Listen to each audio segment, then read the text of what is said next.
11월 24일 복된 이 아침 하나님께서 우리에게 주시는 귀한 말씀은 사사기 10장 17절에서 11장 11절의 말씀입니다. 세상의 거절이 절대 손해가 아니다 라는 제목으로 같이 말씀 나누도록 하겠습니다. 내용 흐름상 어제 본문의 후반부에 해당하는 10장 17절 18절은 오늘 본문과 함께 묵상하도록 하겠습니다. 하나님께 온전히 회개한 이스라엘 앞에 암몬 자손이 모여서 길르앗의 진을 치게 됩니다. 그런데 아직 하나님의 어떠한 확답도 없는 상황이었고요. 그래서 답답할 수밖에 없죠. 이 순간 하나님의 분명한 사실을 강한 어조로 선포하고 전달할 수 있는 지도자만 있으면 모든 백성은 함께 담대함으로 나아갈 수가 있지 않겠습니까? 하지만 지금 그 어느 누구도 하나님께로 나아간 자가 없기에 함부로 나서질 못하고요. 그들은 대항하여서 미스바에 진을 쳤을 뿐 아무것도 하질 못하고 있습니다. 두려움에 떨 수밖에 없었죠. 이 때문에 길르앗 백성과 방백들이 서로 이야기하기를 누가 먼저 나가서 암몬 자손과 싸우겠느냐? 그가 길르앗 모든 주민의 머리가 되리라. 파격적인 조건이었습니다. 하지만 아무도 나서는 이가 없었는데요. 여전한 대치 상황에서 얼마 후에 암몬 자손이 이스라엘을 치려하는 것을 감지하게 됩니다. 더 다급해진 길르앗 장로들이 그때 생각해낸 인물이 바로 입다였습니다. 돕당에 있는 입다를 데려오자라는 것이었죠.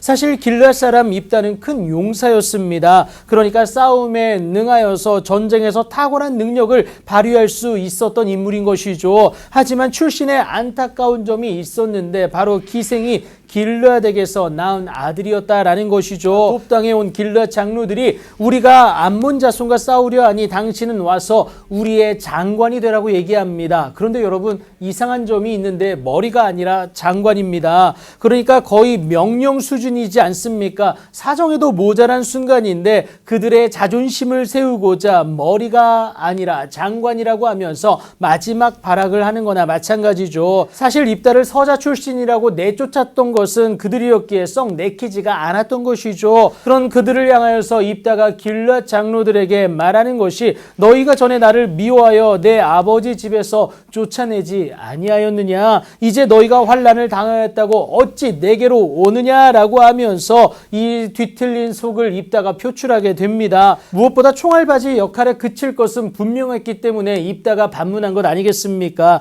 그때 길르앗 장로들이 어찌할 수 없이 자신들 안에 세웠던 조건을 입다에게 제시하게 되는데요. 우리가 당신을 찾아온 것은 우리가 함께 가서 암몬 자손과 싸우게 하려 함이니 그리하면 당신이 우리 길르앗 모든 주민의 머리가 되겠다라고 말을 하게 되죠. 입다 입장에서는요, 파격적인 조건이었어요. 무엇보다 서자라서 받던 서름이 그 불명예가 온전히 회복되는 은혜의 시간이 될 것은 분명했습니다. 그런데 입다는요, 이 모든 일이 하나님의 인도하심이 아니면 안 된다라는 것을 분명히 알았어요. 그래서 그들에게 다시금 확인하는 것이 무엇이냐? 너희가 나를 데리고 고향으로 돌아가서 암몬 자손과 싸우게 할 때에 만일 여호와께서 그들을 내게 넘겨주시면 내가 과연 너희의 머리가 되겠느냐? 여러분 이것은 확답을 받는 질문이기도 했지만요. 여호와께서 넘겨주실 것이라는 그 사실을 선포하는 것이나 다름이 없습니다. 그때 길르앗 장로들이 입다에게 여호와는 우리 사이의 증인이시니 당신의 말대로 우리가 그렇게 행하겠다라고 약속을 하게 됩니다.